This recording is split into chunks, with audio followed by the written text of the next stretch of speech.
Llyr Gruffydd dwi yn aelod Plaid Cymru o'r Senedd dros Ogledd Cymru. A'n rôl i wrth gwrs yw siarad ar ran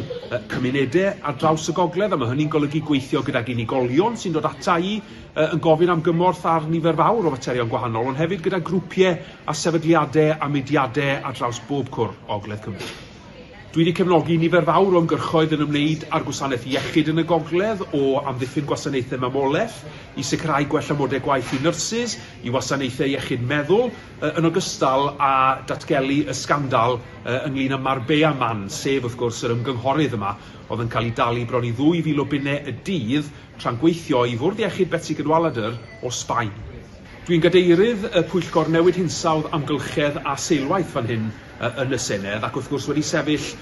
ochr yn ochr ag ymgyrchwyr amgylcheddol, enghraifft i wrthwynebu ffracio yng Ngogledd Cymru, i ymgyrchu dros ddeddf aer glân mwyn gwarchod buddiannau pobl fel y rhai yn y Waun sydd yn poeni am ansawdd aer yn fyna.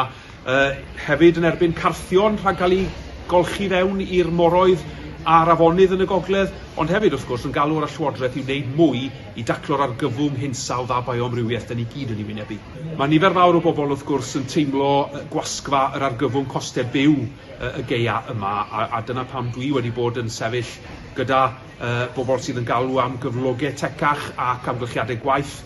gwell i nifer o weithwyr ar draws y gogledd, ond hefyd am fwy o ymyriadau gan Lywodraeth Cymru. Pethau fel cinio ysgol am ddim, pethau fel gofal plant am ddim. Bob un wrth gwrs yn mynd i helpu ychydig i leddfu ar y pwysau sydd ar bobl yn y gogledd ar hyn o bryd.